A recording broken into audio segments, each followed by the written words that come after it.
오늘은 바울 주변의 사역자들에 대해서 말씀을 전하도록 하겠습니다.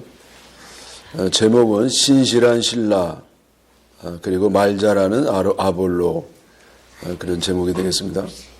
성경 말씀은요, 사도행전 15장 22절과 사도행전 18장 24절에서 28절 두 군데를 보도록 하겠습니다. 먼저 사도행전 15장 22절이요. 이에 사도와 장로와 온 교회가 그 중에서 사람들을 택하여 바울과 바나바와 함께 안디옥으로 보내기로 결정하니 곧 형제 중에 인도자인 바사바라 하는 유다와 실라도라. 그 다음에 이제 18장 24절이죠. 알렉산드리아에서 난 아볼로라 하는 유대인이 에베소에 이르니 이 사람은 언변이 좋고 성경에 능통한 자라. 그가 일찍이 주의 도를 배워 열심으로 예수에 관한 것을 자세히 말하며 가르치나 요한의 세례만 알 따름이라. 그가 회당에서 담대히 말하기 시작하거늘 브리스길라와 아굴라가 듣고 데려다가 하나님의 도를 더 정확하게 풀어 이르더라. 아볼로가 아가야로 건너가고자 하므로 형제들이 그를 격려하며 제자들에게 편지를 써 영접하라 하였더니 그가 감에 은혜로 말미암아 믿은 자들에게 많은 유익을 주니 이는 성경으로서 예수는 그리스도라고 증언하여 공중 앞에서 힘있게 유대인의 말을 이같이 이김이로라. 먼저 신라에 대해서 말씀을 드리겠습니다.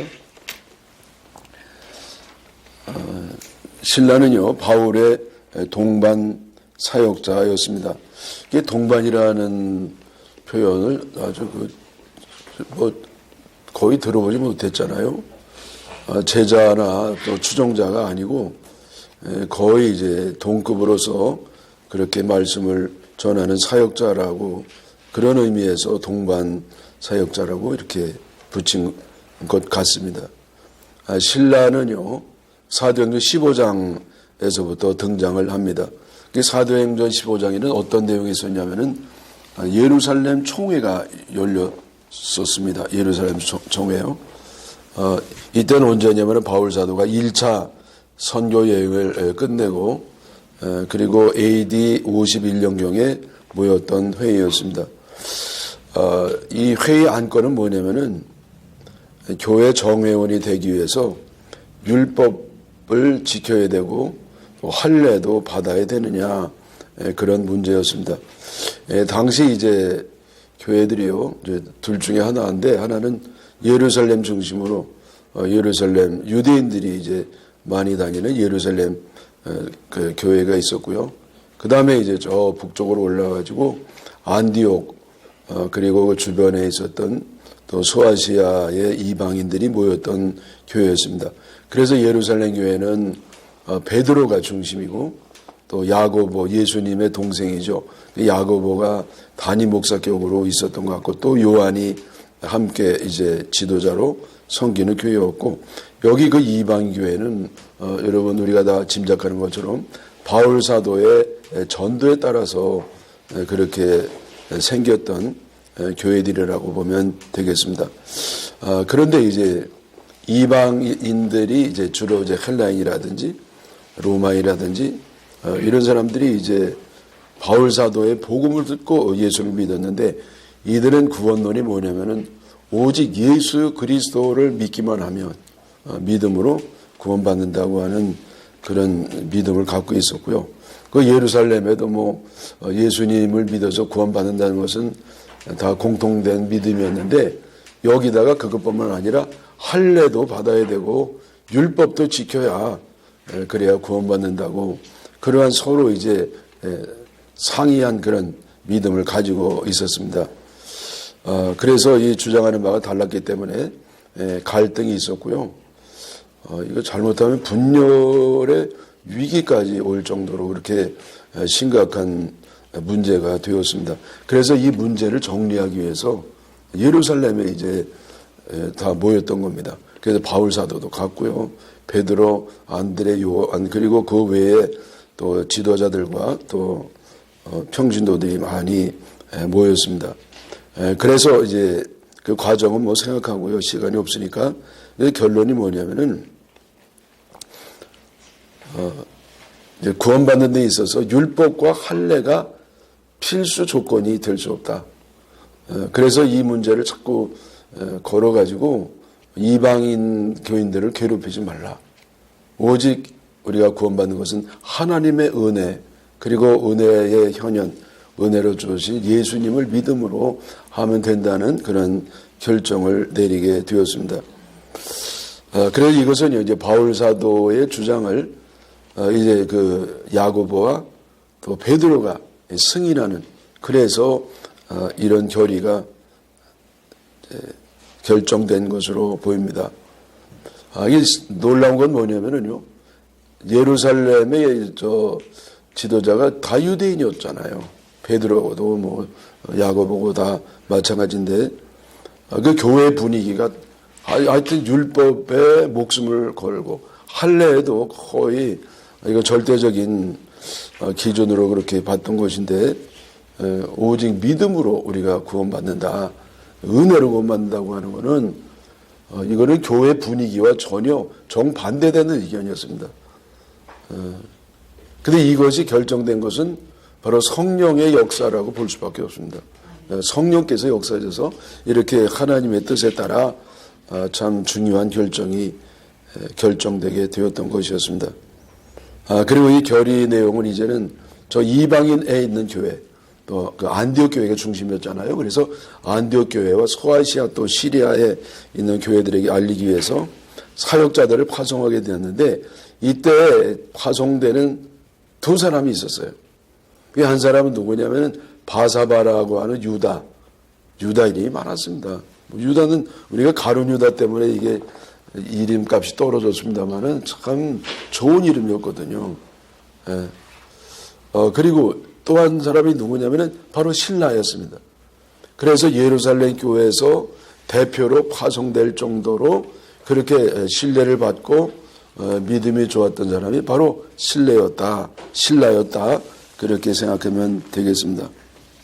그래서 이 신라는요, 유다와 그리고 바울 사도와 바나바와 함께 이 안디옥과 그리고 이방 교회들에게 예루살렘 총회의 결의 내용을 전해 주었습니다.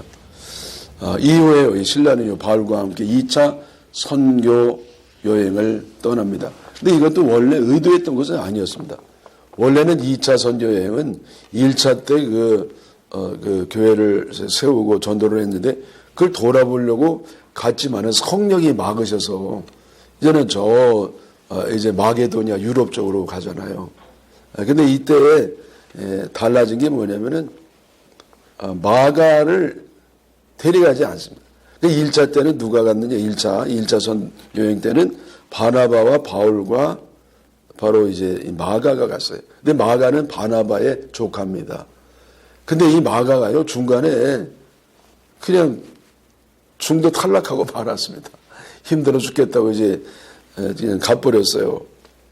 그래서 이 문제 때문에 결국은요, 이제 바울과 바나바가 갈라지게 되어서 결국 이 바나바는 조카인 마가를 데리고 저 남쪽 구브로섬으로 선교를 가고, 이제 이 바울 사도는 신라를 데리고 신라를 데리고 이제는 저 길리기아로 해서 저 소아시아 쪽으로 올라가게 되었습니다. 여러분, 이 갈라지게 된 건 마가 때문에 그랬다잖아요. 그러니까 중도 하차했는데 이 바울 사도는요, 아주 대쪽 같은 성격이었던 것 같아요. 그래서 어떻게 지상 명령, 이 생명을 구원하는 일에 있어서 중도 포기를 하느냐? 결코 용납할 수가 없다. 이게 바울 사도의 입장이었습니다. 아주 대쪽 같았죠. 근데 이 바나바는요, 뭐 그렇게까지 하냐? 포시락계 부잣집 아들로서 이게 잘 자라가지고 고생도 못 해보내가 이 선교하다가 이만큼이라도 선교하다 갔으면 그거는 대체적으로 그냥 인정해야 되지 않겠느냐. 한 번이라도 좀 기회를 줘보자. 처음 고생해보는 거니까. 그런데 이게 잘 안 됐어요.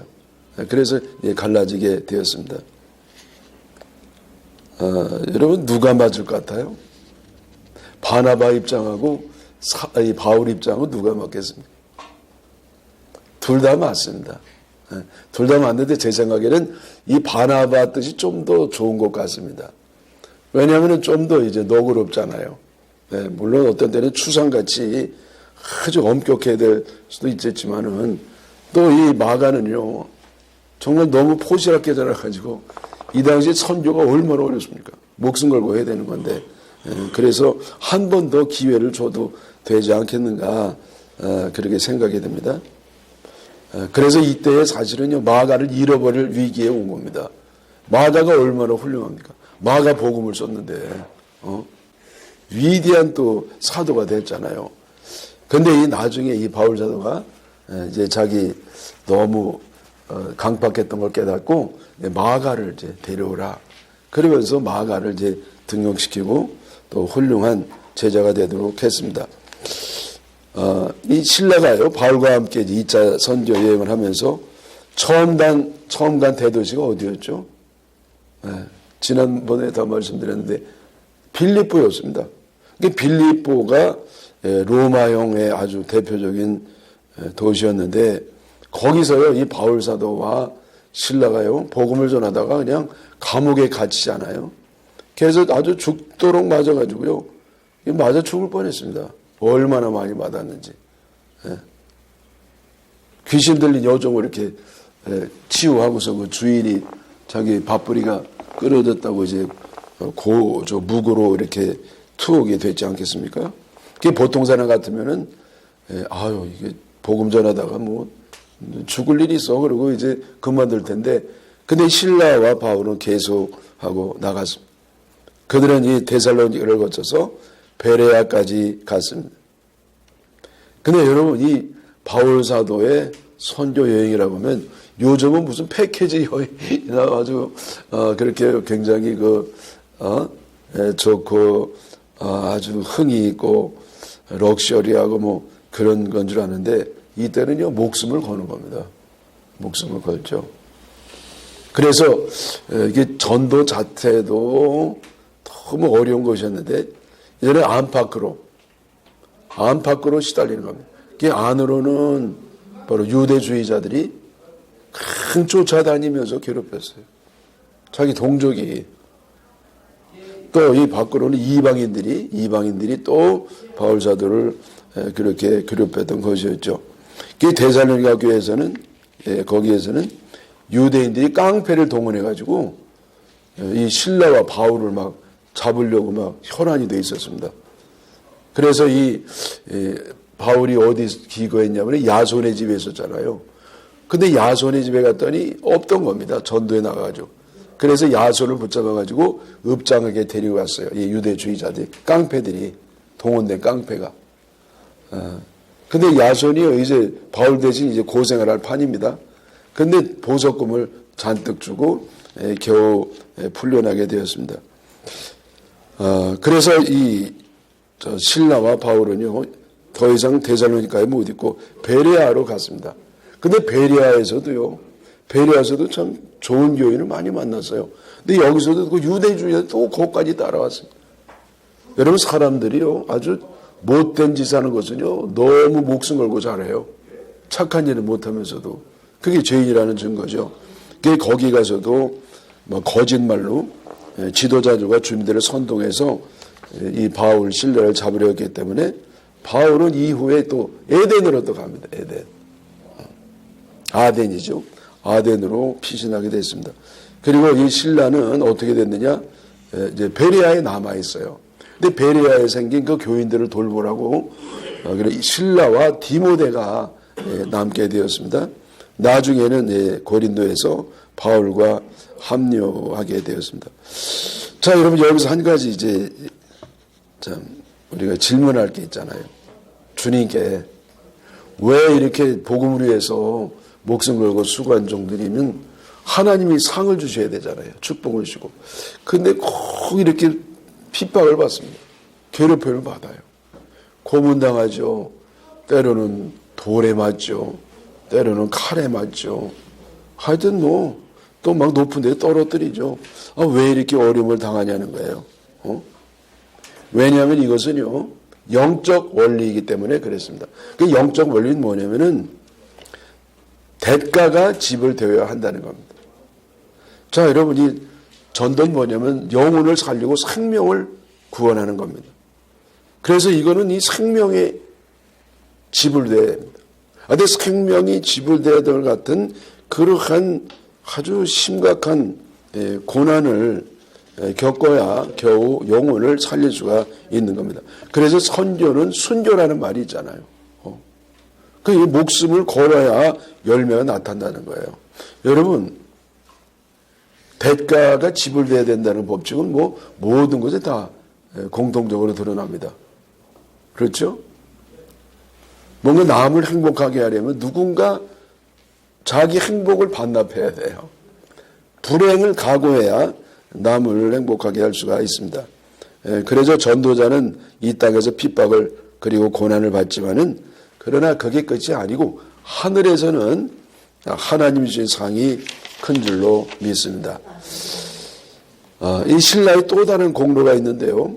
그러니까 그가 이제 선교에 열심히 애를 썼다는 게 있고, 그 다음에 또 하나는 뭐냐면은 성경의 공동 저자로 나옵니다.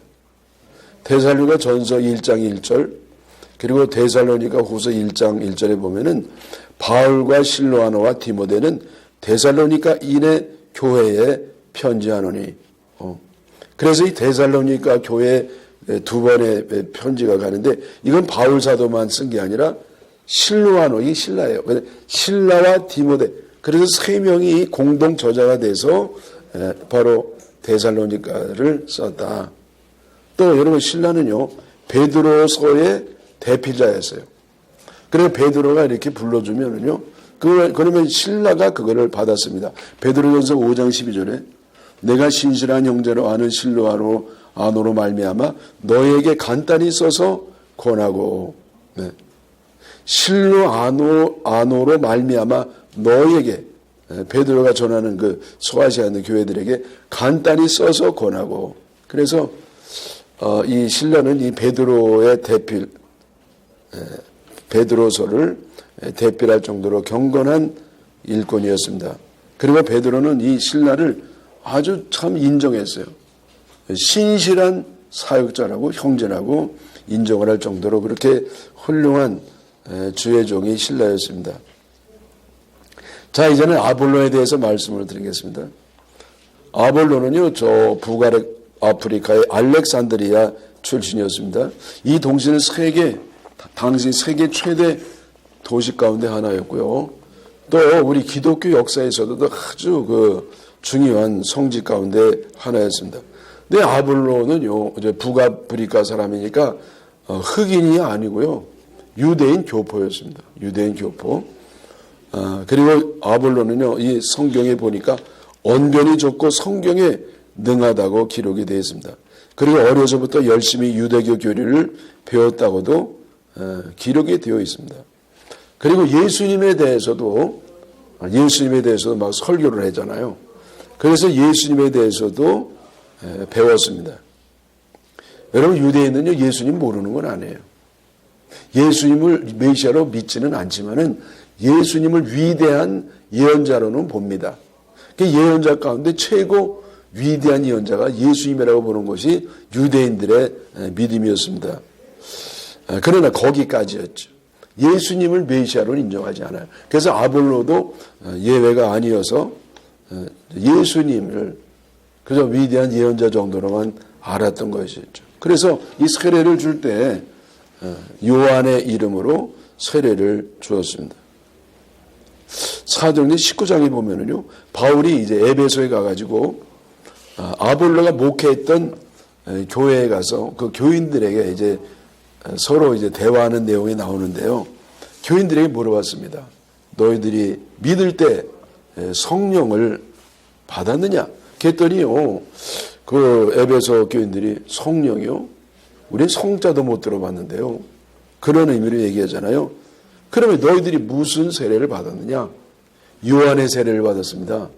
그래서 바울 사도가 있다가 예수 그리스도 세례, 그리고 그 세례를 가르쳐줬고 세례를 베풀었습니다. 그랬더니 성령이 임해가지고 방언도 하고 예언도 했다. 그런 기록이 나옵니다. 그래서 지금 이 아볼로가 이렇게 목회자로 다니면서 설교를 하는데도 좀 불충분했습니다.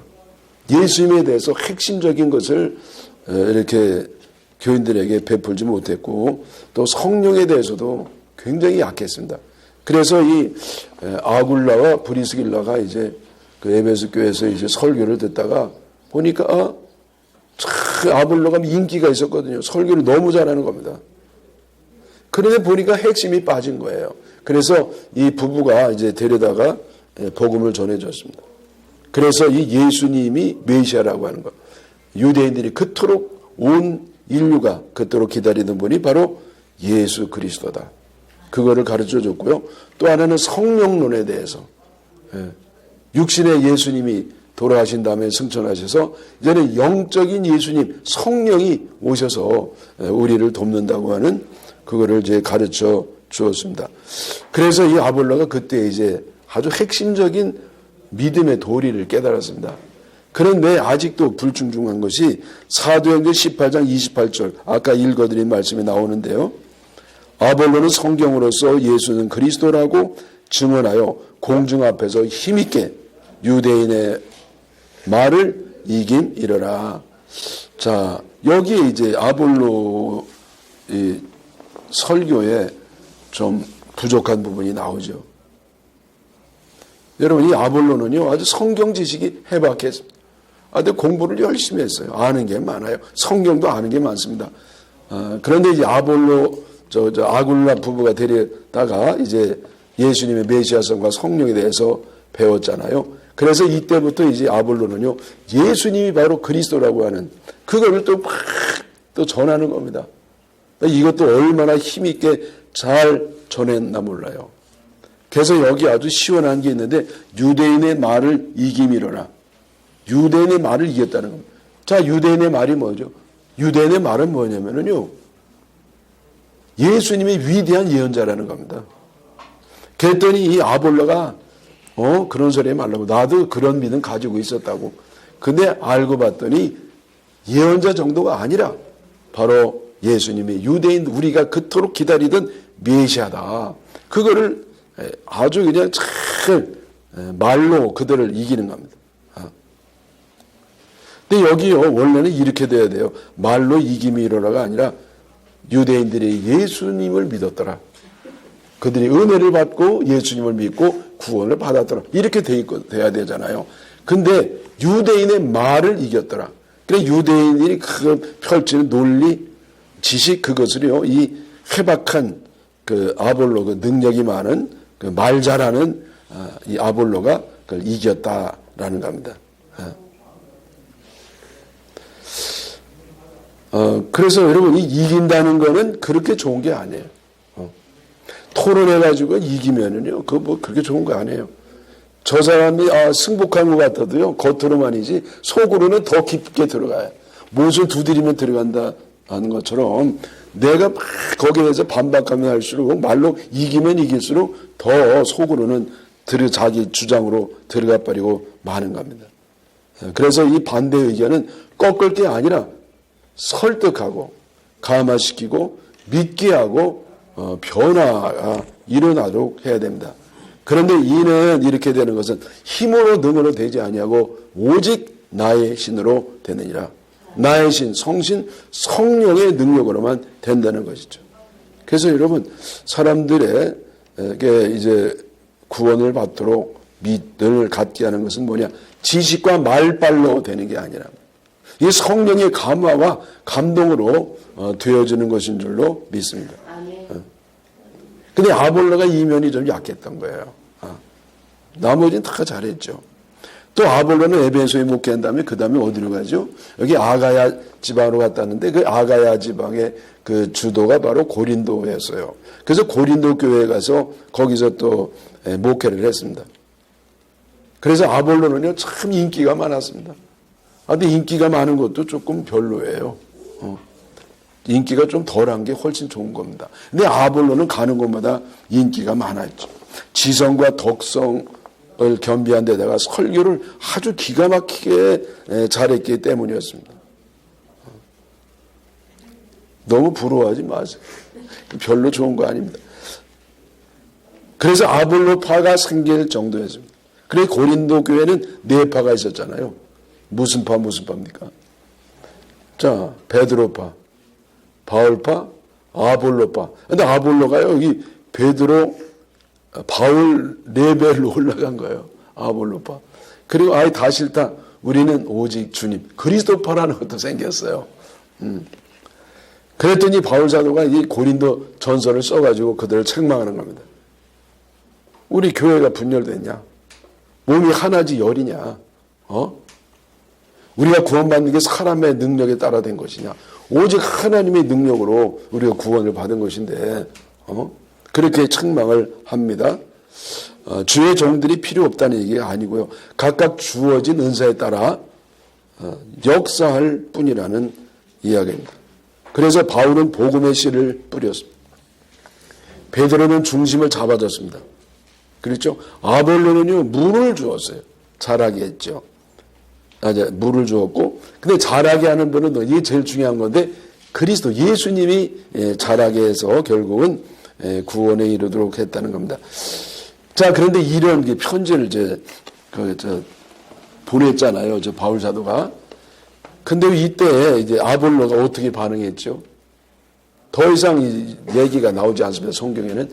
근데 제 추측에는요, 아마도 아볼로가 그냥 잠잠하게 자기를 드러내지 아니하고 주장하지 아니하고 그냥 거기서 좀 침잠한 그런 상태에 있지 않았는가 추정해 봅니다.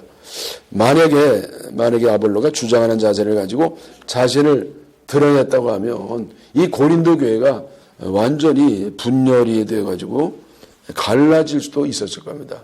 그러나 이 아볼로가요, 이렇게 어떤 중요한 그런 일이 있을 때마다 겸손하게 이제 고개를 숙이는, 뒤로 물러가는 그런 걸 통해서 교회 하나됨을 지켜나가는 참 좋은 면이 있어야 봅니다. 자, 여러분, 이 복음이 온 땅에 전파되는 공로는 누구에게 있습니까? 바울 사도에게 있어요. 여러분, 이 주의 종도 예수님 외에 참 위대한 분들이 많은데 저는요, 그래도 바울 사도가 제일인 것 같아요. 근데 바울 사도도 혼자 된 것이 아니고 이렇게 주변에 실라, 아볼로 같은 사람들이 있었기 때문에 되어질 줄 믿습니다. 여러분, 우리는 실라와 아볼로 같이 될 수도 없죠. 어쨌든 주변에 있으면서도 좀 도움이 될 수 있는 그런 사람이 되기를 축원합니다.